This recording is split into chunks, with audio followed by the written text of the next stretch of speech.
आने वाली जो वैकेंसी है उसमें क्या होता है कि जिनकी कम मेरिट है वो पैसा देकर ऑटोमेटिक करवा लिए हैं, तो उसके लेकर बड़ी परेशानी है। और आपसे भी मैडम रिक्वेस्ट है, जब भी अगर मुलाकातें हुई तो कुछ रिक्वेस्ट नहीं, नहीं, मैंने आपको ये सारी बातें आपने जो सवाल पूछा उसका आए हैं, आप देखे होंगे।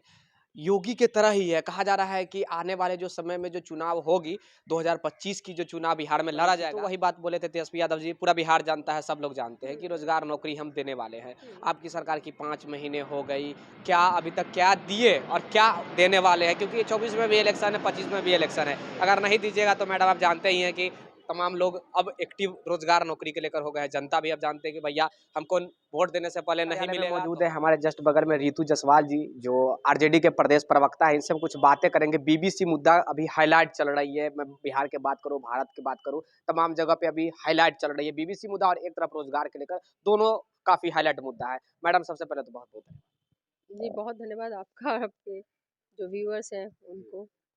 ये जो बीबीसी का मैडम जो मुद्दा अभी हाईलाइट चल रही है, इसको आप किस नजरिया से देखते हैं? देखिए बात आप आज बीबीसी पे जो जिस तरीके से रेड डली, जिसको कि वो लोग सर्वे का नाम दे रहे हैं या किसी भी तरह की छापेमारी, चाहे वो ईडी के द्वारा हो या सीबीआई के द्वारा हो या जिसके भी द्वारा हो, ये उनका काम है, वो करते हैं, इस बात को हम एग्री कर रहे हैं। प्रॉब्लम होती है कि किस वक़्त में किया गया। आखिर ऐसी क्या चीज़ थी जो नज़र में आई और उनके उनके ऊपर छापेमारी पड़नी शुरू हो गई। एक पर्टिकुलर समय में जब मुद्दा कहीं और से कनेक्टेड तो नहीं है, ये समझने की बात है। छापेमारी करना काम है आपका, आप करेंगे। जो जो रेड डलती है वो इनकम टैक्स या ईडी या सीबीआई का काम है, वो डालेंगे। इश्यू वो नहीं है, इश्यू इस बात से है कि वो सिलेक्ट करके टारगेट करते हैं। ठीक है, एक-एक को चुन-चुन के मारेंगे वाला बात होता है ना, कि जो मुँह खोलोगे, वो जाओगे, वो छोड़ेंगे नहीं, मारे जाओगे। प्रॉब्लम इस चीज़ से है। आप काम करिए, कोई भी एजेंसी अपना काम न्यूट्रल होके कर रही है, उसमें कहीं कोई दिक्कत नहीं है। लेकिन प्रॉब्लम ये है कि वो पिन करके किया जाता है, उसको एक हथियार की तरह जब एजेंसीज़ को इस्तेमाल करने लगे सरकार, केंद्र की सरकार, अगर अपने एजेंसियों को या कहीं की भी सरकार अपने एजेंसियों को हथियार की तरह अगर इस्तेमाल करने लगे, तो ये आपके पत्रकारिता के लिए भी घातक है, लोकतंत्र के लिए भी घातक है, देश के लिए भी घातक है, एक आम इंसान के लिए भी घातक है। बात वही हुआ कि अगर मेरे विरोध में बात करोगे तो हम चुन चुन के हम मरवाएंगे चुन-चुन के या जो भी मरवाएँगे। करवा सकते हैं। बिल्कुल है, अगर आप अभी देखिए कि आखिर इस तरह से बीबीसी के जितने भी हैं उन ऑफ़िस, उन पे जिस तरीके से रेड एकाएक मारा जाने लगा, ये इसके पीछे का आप स्टोरी थोड़ा-सा जाएँगे इनसाइड स्टोरी में, तो आपको पता है कि कौन-सी ऐसी मूवी थी, कौन-सी ऐसी स्टोरी थी या कौन-सी ऐसी चीज़ थी जिसको रोका गया लोगों के सामने में आने से, कि ये फ़ोर्सफुली रोका गया कि ये नहीं आना चाहिए, उसको हटाया गया, बैन किया गया। किस दंगे की बात हो रही थी? किसका चेहरा खुल रहा था? कौन-सा चेहरा सामने आने से बहुत कुछ खुल जाता? तो किसको रोका गया? सबको पता है कि क्या है। उसको किस तरह से रोकने की कोशिश जिस मीडिया ने इसको दिखाने का जुर्रत कह लीजिए, क्योंकि अभी जो शहंशाह आका बैठे हैं उनके सामने, तो अगर कोई अगर सच्चाई भी करता है, हकीकत भी दिखाना चाहता है, तो वो कहते हैं कि तुम्हारी इतनी जुर्रत कैसे हो गई? खरीद लिया जाता है या कॉम्प्रोमाइज़ करते हैं या मजबूर कर देते हैं इस तरीके से कि अगला टूट जाए। तो ये सारी चीज़ें तो ये तो आप देख ही रहे हैं ही हैं, दबाव में है, आकाओं के दबाव में है।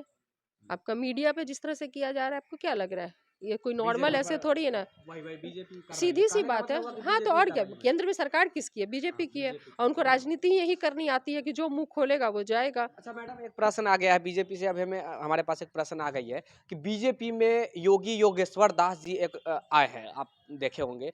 योगी के तरह ही है, कहा जा रहा है कि आने वाले जो समय में जो चुनाव होगी 2025 की जो चुनाव बिहार में लड़ा जाएगा, विधानसभा का जो चुनाव होने वाला है, उसमें हम मुख्यमंत्री के कैंडिडेट के तौर पर हम उसे रातों रात उन्हें लाया गया। आपने देखा कि कैसे उनको स्वागत किया गया बीजेपी में। तो ऐसा नहीं लग रहा है कि ये महागठबंधन के लिए एक बहुत बड़ी परेशानी हो सकती है कि योगी राज बिहार में भी आ सकती है और महागठबंधन के लिए बहुत बड़ी मुसीबत काल बन नहीं, सकती है? वो वो तब होता जबकि योगी के राज को बहुत अच्छा राज माना जाता, या कि जो केंद्र सरकार का जो राज है, भाजपा की जो सरकार चल रही है अभी, उसके राज को बहुत अच्छा माना जिस तरीके से देश को हर तरीके से तोड़ दिया है, हिंदुस्तान बर्बाद हो गया, तबाही के कगार पे है, अर्थव्यवस्था खत्म हो गई, चरमराना तो छोड़ दीजिए, खत्म हो गई।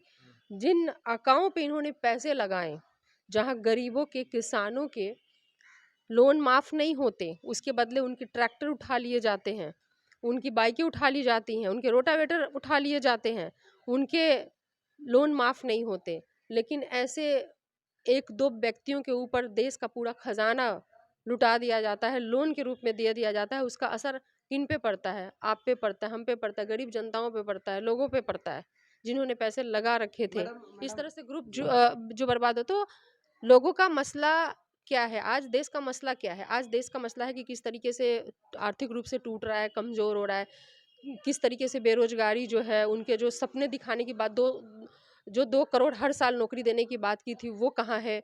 तमाम तरह की चीज़ें हैं, परेशानियाँ हैं, जिससे आज देश जूझ रहा है। उसको चलिए डाइवर्ट करने के आप लिए आपने नौकरी के उसको ऊपर डाइवर्ट जी, करने के लिए जी। अब वो योगी लाएँ, योगी जैसे दिखने वाले चेहरे लाएँ, उनके क्लोन बना दें, उससे नहीं फ़र्क पड़ेगा। नाम भी सेम है मैडम, जनता, योगी हाँ, वही योगेश्वर मैं कह दास। रही हूँ, उसके क्लोन बना दें, कुछ भी करें, उससे उतना कोई फ़र्क पड़ेगा नहीं। जनता जो हर रोज़ आज निवाले के लिए तरस रही, जिनकी रोटी पे भी जीएसटी लग गया, जो रोज़ के जो उनका भोजन है, जो सुबह-शाम वो खाते हैं, दूध-दही तक को नहीं छोड़ रहे हैं, गेहूँ-चावल तक को आप नहीं छोड़ रहे हैं, आटे तक को आप नहीं छोड़ रहे हैं, तो वहाँ पर गरीबों को कब तक आप हिंदू-मुस्लिम में जी और मैडम। योगी और भगवा में आप भुलाते रहेंगे? महागठबंधन के लिए क्या ये वाक़ई में कुछ कोई चैलेंज नहीं है, कोई चैलेंज नहीं? कोई चलिए मैं चैलेंज यही नहीं जानना चाह है, रहा था मैडम कि क्या आप मान रही हैं कि महागठबंधन के लिए कोई चैलेंज चैलेंज है? नहीं है। अब ऐसे अब है कि अब ऐसा आप रोज़गार लोन नौकरी की पे बातें उठा किए हैं, करके इसीलिए हम एक प्रश्न करेंगे जी, बिल्कुल कि करिए। आपकी सरकार जब नहीं बनी थी तो वही बात बोले थे तेजस्वी यादव जी, पूरा बिहार जानता है, सब लोग जानते हैं हुँ, कि रोज़गार नौकरी हम देने वाले हैं। हुँ। आपकी सरकार की 5 महीने हो गई, क्या अभी तक क्या दिए और क्या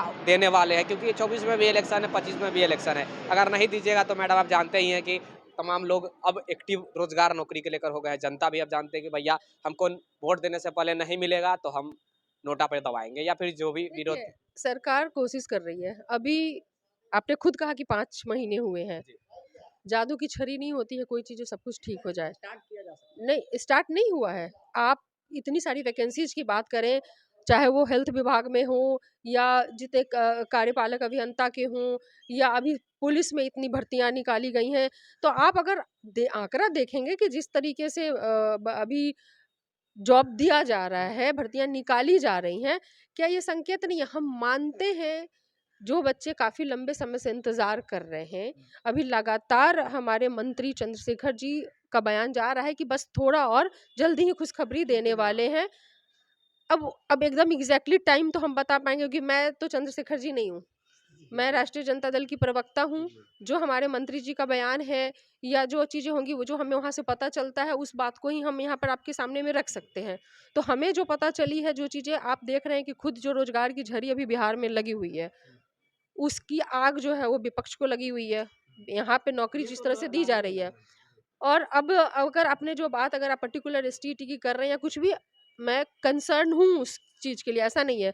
आज जब मेरे ही खुद के उसमें सवाल पूछा जाता है, जब मैं कोई पोस्ट डालती हूँ तो नीचे हो जाता है कि मैडम अब क्या हुआ? आप क्यों नहीं आते इंतज़ार हैं? की घड़ी खत्म नहीं, नहीं, हुई है। अब आप पहले आप आती थीं बच्चों के पास, हम लोगों के पास, अब आप नहीं आप आती हैं। गर्दनी बाग में भी जाती मैं थी, मैंने गर्दनीबाग या देखा हर था। जगह जी। पे गई। मैं उनको ये कहना चाहती हूँ, उन बच्चों के आपके चैनल के माध्यम से ही ये कहना चाहती हूँ, आपने पूछ लिया, बात आ गई, तो मैं कहना चाहती हूँ कि जब आप विपक्ष में होते हैं, तो जो सत्ता पक्ष के लोग हैं, उनसे आपकी बातचीत नहीं है, जान-पहचान नहीं है, एक विपक्ष की भूमिका में है, वो किस तरह से क्या करेंगे, उन तक अपनी बात पहुँचाने के लिए, आम जनता की आवाज़ बनने के लिए आपके पास 2 रास्ते होते हैं। या तो आप जीते हुए प्रतिनिधि हैं, तो आप सदन में आवाज़ उठाएँगे। हुँ, अगर आप हारे हुए हैं या फिर आप विपक्ष में। विपक्ष में हैं या आप एक आम कार्यकर्ता हैं, वो अपनी आवाज़ सड़क के माध्यम से उठाएगा। तो बच्चे जब सड़क पे गर्दनी बाग हो या अन्य जगहों पे अगर वो धरना दे रहे थे, तो वहाँ पर एक उनकी आवाज़ बनने का काम कि हम वहाँ तक पहुँचे। हुँ, क्योंकि हम न सदन में रहे नहीं हम, हुँ। मतलब नहीं पहुँच पाए, या फिर हमारी उनसे, चूँकि विपक्ष में है तो हमारी उतनी वैसी बातचीत नहीं है कि हम अपनी बात को रख सकें। आज जब हमारी सरकार है, तो मुझे उसी बात को, हम आज भी काम वही कर रहे हैं। आज भी मेरा प्रयास वही है कि जिन बच्चों की आवाज़ बन के मैं वहाँ जाती थी, उन बच्चों की आवाज़ को सरकार तक पहुँचाने की। तो आज जब सरकार हमारी है, तो मुझे रोड पर चिल्ला के पहुँचाने की ज़रूरत नहीं है। मैं डायरेक्ट भी जाके कह सकती हूँ कि चंद्रशेखर सर, ये मैटर आ रहा है, ये कब तक सुलझेगा? क्योंकि ये हमारे लोग हैं, हमारी पार्टी के, हमारे पार्टी के मंत्री हैं। तो वो दूरी नहीं है कि हमको चिल्ला कर के आवाज़ उठाना, हमको बात यहाँ पे पहुँचाना है। बस ऑफ़िस में जाना है, उनसे बात करनी है और पहुँचाना है बात। ये अंतर को समझना होगा कि जब आप विपक्ष में रह करके जिन मुद्दों को सरकार तक पहुंचाने की कोशिश कर रहे थे, आज सरकार में है तो आप रोड पर ही पहुंच करके उस मुद्दों को नहीं उठाएंगे, बल्कि आप अब सरकार में है तो आप उन मुद्दों को उठाएंगे, आप तो उन तक पहुंचाएंगे बात को। तो वो हम लगातार कर रहे हैं, मंत्री जी के संपर्क में है, हमारी बातचीत हो रही है और इस चीज को लेकर के हमारी मतलब हमारी सरकार जो है वो कंसर्न है। और चंद्रशेखर जी ने बयान दे ही दिया है कि बहुत जल्दी खुशखबरी अच्छा मिलेगी। मैडम, दिक्कत क्या है? जो एग्ज़ाम जो हुई थी केंद्रीय शिक्षक पात्रता परीक्षा सीटेट का, हमने मंत्री जी से जब बातें किया था, मैं खुद बाइट भी उनका लिया था, जो चंद्रशेखर यादव जी जो शिक्षा मंत्री एजुकेशन मिनिस्टर है, उनसे जब बाइट मैंने शिक्षा मंत्री से लिया तो उन्होंने कहा कि पूरी पारदर्शिता के लिए हम पूरा प्रयास करेंगे कि रेटिना चेक हो या फिर थंब चेक हो, क्योंकि इस बार जो केंद्रीय शिक्षक, वो तो केंद्र ली है, गलती आपकी नहीं है मैडम, आपकी सरकार की गलती नहीं, बिहार की गलती नहीं है, केंद्र गलती की है, उसका सजा भुगतना पड़ता है बिहार को, क्योंकि जो सिस्टम जो हैंकी का जो इस बार सिस्टम चला है, तो उससे क्या होगा कि मायूसी उन स्टूडेंटों में है जो पढ़ने वाला है,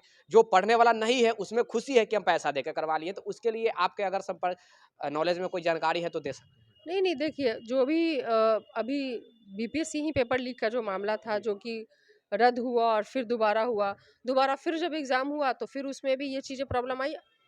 लेकिन ये है कि लगातार सरकार प्रयास कर रही है। हुँ, हम अब बिहार की बात कर रहे हैं, बिहार, ठीक है, कि वो प्रयास कर रही हैं कि इस तरह की चीज़ें जो हैं वो ना हों, उन बच्चों के भविष्य के साथ खिलवाड़ ना हो जो कि पूरी मेहनत से पढ़ते हैं। जी, और बिल्कुल मैडम। ऐसे लोग जो अपनी सेटिंग के माध्यम से आते हैं, वो ऐसे लोगों को चिन्हित करके, चाहे वो भ्रष्ट अधिकारी हों या जो भी हों, अगर किसी तरह के सॉल्वर्स बैठ रहे हैं या किसी तरह की सेटिंग चल रही है, इन सब चीज़ों पे कड़ी कार्रवाई होनी चाहिए, ताकि कोई आगे हिम्मत नहीं करे। क्योंकि ये एक बात एक नौकरी की नहीं है, एक नौकरी के पीछे एक एक घर जुड़ा होता पूरा है, वो परिवार। पूरा घर उसका, किसी को अपनी बेटी की शादी करनी, किसी को बहन की शादी करनी, किसी को गरीब माँ-बाप का इलाज कराना है, घर चलाना है, रोटी खानी है, वो पर गुनाह थोड़ी किया है। जी, जी। वो पढ़ के बेचारा अपनी नौकरी तो माँग रहा है, और जब नौकरी की बात आती है तो जिस तरीके से पेपर लीक हो रहे हैं होते हैं, उस पर बिल्कुल कड़ी कार्रवाई होनी चाहिए, चाहे वो हमारी सरकार हो या जब विपक्ष में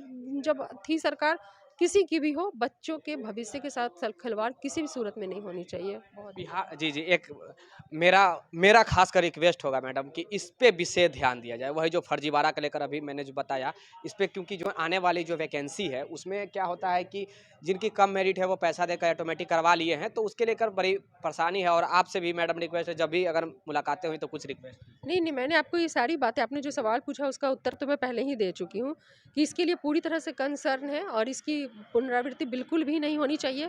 कड़े से कड़े कदम जो है वो उठाए जाने चाहिए। ऐसे अधिकारियों को ऐसी सज़ा दी जानी चाहिए, जो कि या फिर उनकी नौकरी ख़त्म की जानी चाहिए, ताकि फिर को कल को वो किसी और बच्चे के भविष्य को बर्बाद ना कर सके। इसलिए हमें लगता है कि इस तरह की चीज़ें जो ख़ासकर परीक्षाओं में जिस तरीके से हो रहा है, जो बच्चों के भविष्य को बर्बाद करता है, वो बर्दाश्त करने के लायक नहीं है। उस पे कड़ी से कड़ी कार्रवाई के लिए खुद हमारी सरकार जो है उसने कई चीज़ें ऐसे रखी थी, जिसमें कि पेन भी जो ले जाना था वो अपना नहीं ले जाना था, जो इन लोगों के द्वारा दिया जा रहा था वो लेकर के जाना। तो कई चीज़ें हो रही हैं, चीज़ों को ठीक करने में थोड़ा वक्त तो लगता ही है, थोड़ा और बहुत। हमें लगता है कि चीज़ें ठीक होंगी जल्दी ही। बिहार सुरक्षित हाथों में है, और जहाँ पे लोगों की, युवाओं की उम्मीद है, तो माननीय तेजस्वी प्रसाद यादव जी बिल्कुल खरे उतरेंगे और इस 23 में उतर गठबंधन जाएँगे में खड़े ना। बिल्कुल उतरेंगे। 23 में खड़े उतर जाएँगे। बिहार के जो डिप्टी सीएम माननीय तेजस्वी यादव जी हैं, वो 23 में खड़े बिल्कुल जिस मकसद को लेकर वो आए हैं बिहार में, वो मकसद पूरा कर पाएँगे, ऐसा इन्होंने कहा, आपने सुना। और देखिए, फर्जीवाड़ा को लेकर मैंने एक मुहिम चलाया था कि फर्जीवाड़ा को रोकना है। फर्जीवाड़ा हो भी गई है, तो जो भी शिक्षकों की जो बहाली अभी होने वाली है, उसमें किस प्रकार से रोका जाए, ताकि जो अभी जो नियोजित शिक्षकों में बहुत सारे शिक्षक फर्जी हैं। प्रतिदिन न्यूज़पेपर में, आज के भी न्यूज़पेपर में दिया गया कि अब एफआईआर किया जाएगा, नहीं तो हटा जाए और पैसा वसूली किया जाए। तो ये दुर्भाग्य है हमारे बिहार की, और अभी से ही सख्ती बरता जाए, ताकि आने वाले भविष्य में इस प्रकार के फर्जी शिक्षक ना भी मिल पाए। कैमरामैन राजेश राज के साथ मैं विक्की गोयल, आप देखते रहिए एनसीपी। धन्यवाद।